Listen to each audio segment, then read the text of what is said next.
बिस्मिल्लाहिर्रहमानिर्रहीम। आज हम डिस्कस करेंगे इलेक्ट्रिक पोटेंशियल। तो ये इलेक्ट्रिक पोटेंशियल है क्या? तो हम क्या करते हैं, पहले एक एग्जांपल लेते हैं।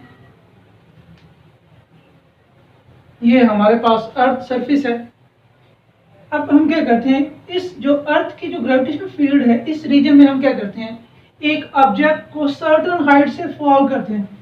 तो जो ही हम इस ऑब्जेक्ट को फॉल करेंगे, उसके नतीजे में क्या होगा, जो इसकी काइनेटिक एनर्जी है के ई, वो इंक्रीज होगी।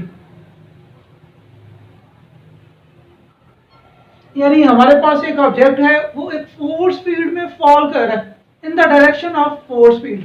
तो उसके नतीजे में क्या होगा, उसकी जो काइनेटिक एनर्जी है उसमें इंक्रीज होगा।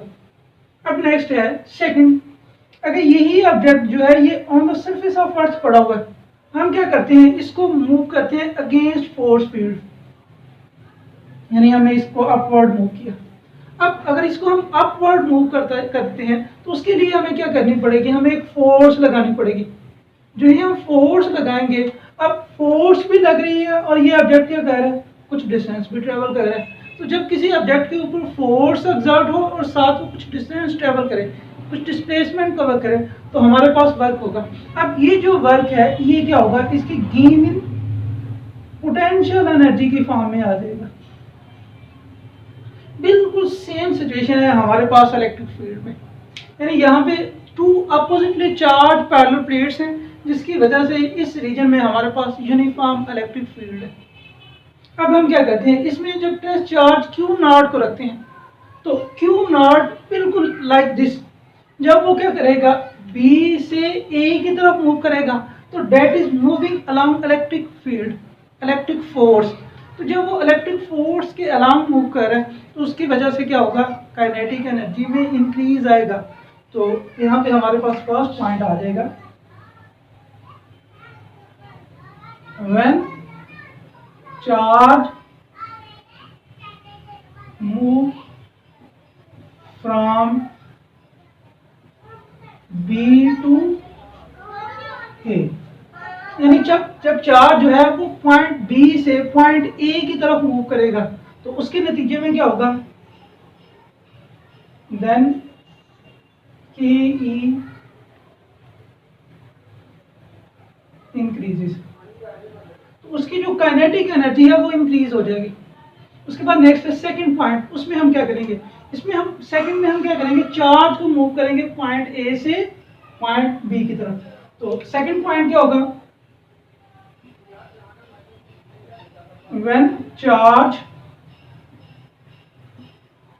move from A to B, जब वो A से B की तरफ जाएगा तो क्या होगा, जो इलेक्ट्रिक फोर्स है वो डाउनवर्ड लग रही है।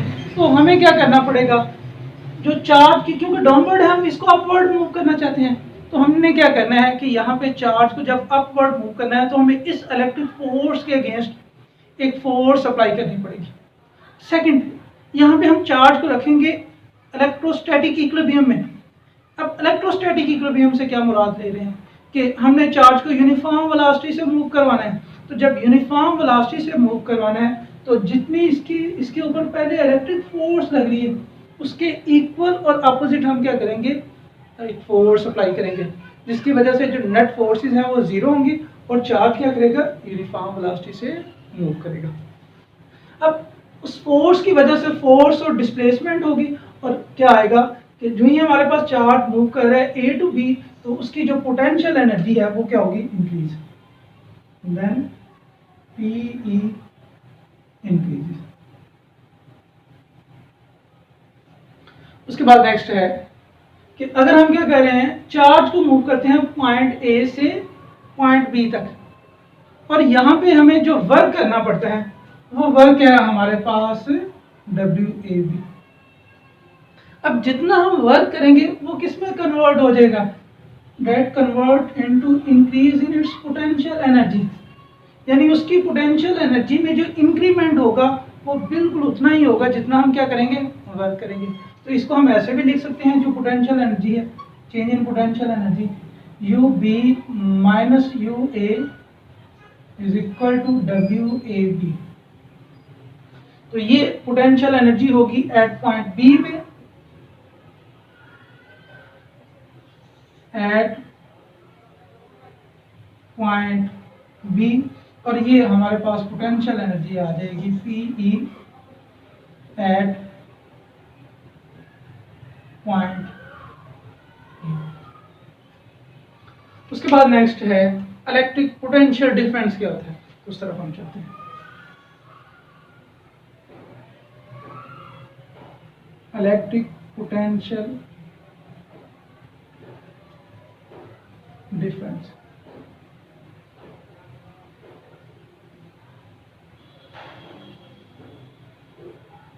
तो नेक्स्ट है हमारे पास इलेक्ट्रिक पोटेंशियल डिफरेंस। तो इलेक्ट्रिक पोटेंशियल डिफरेंस में क्या है, तो ये हमारे पास वर्क डन है to carry unit positive charge q naught from point A to point B, यानी वर्क है जो हमें करना पड़ता है चार्ज क्यू नॉट को पॉइंट ए से पॉइंट बी तक लेकर जाने के लिए, और कंडीशन क्या होगी, keeping charge in electrostatic equilibrium. तो ये जो वर्क पर यूनिट चार्ज है ये हमें क्या बताएगा, इलेक्ट्रिक पोटेंशियल डिफरेंस।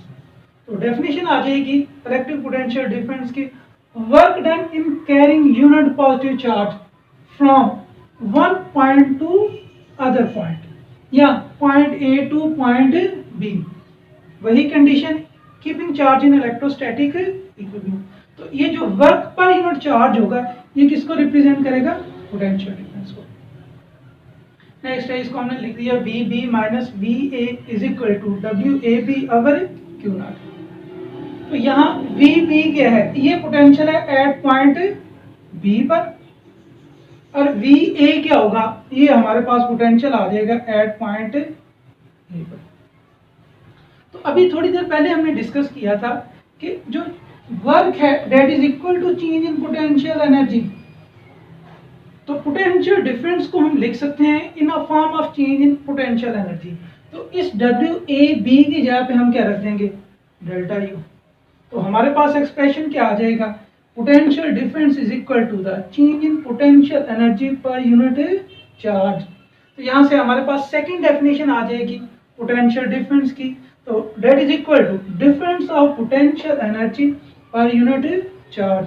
तो उसको हम क्या नाम देंगे, पोटेंशियल डिफरेंस। उसके बाद नेक्स्ट है कि चेंज इन पोटेंशियल एनर्जी और पोटेंशियल डिफरेंस में क्या रिलेशन है। तो उसके लिए हम क्या करेंगे, ये क्यू नॉट इस तरफ डिवाइड हो रहा है, इस तरफ जाके क्या हो जाएगा, मल्टीप्लाई हो जाएगा। तो हमारे पास आ जाएगा delta U is equal to q naught delta V. क्यों, क्योंकि ये delta U W A B की इक्वल है, तो इसको हमने इस तरह से लिख लिया, delta U is equal to W A B is equal to q naught delta B. उसके बाद नेक्स्ट है पोटेंशियल डिफरेंस का यूनिट क्या होता है। तो जो पोटेंशियल डिफरेंस है इसका हम यूनिट लेते हैं वोल्ट। नेक्स्ट है वोल्ट को हम कैसे डिफाइन करेंगे। तो ये हमारे पास पोटेंशियल डिफरेंस, इसका यूनिट क्या आ जाएगा, वोल्ट। वर्क का यूनिट हम क्या लेते हैं, जूल लेते हैं, तो जूल आ जाएगा। और चार्ज का यूनिट क्या होता है, कूलम। तो यहाँ से हम जो 1 वोल्ट है उसको डिफाइन करेंगे। जो potential difference would be 1 volt. कब 1 वोल्ट होगा, अगर हमारे पास 1 कूलम चार्ज है, उसको हम क्या करते हैं, जो पॉइंट ए से पॉइंट बी तक लेकर जाते हैं, और उसमें वर्क कितना करना पड़ता है, 1 जूल। कंडीशन क्या होगी, keeping charge in electrostatic equilibrium.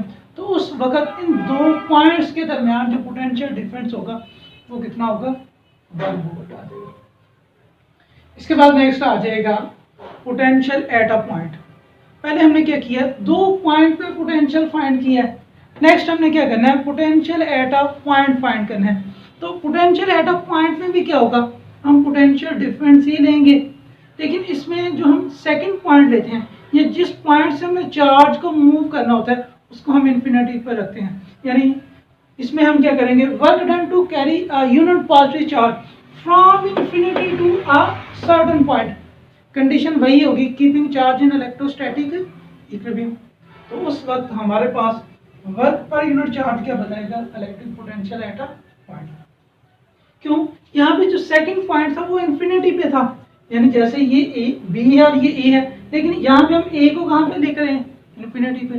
तो अगर कोई पॉइंट इन्फिनिटी पे होगा तो वहाँ पे पोटेंशियल की वैल्यू क्या होगी, 0 होगी। तो इस पॉइंट पे हमने पोटेंशियल क्या रख दिया, 0।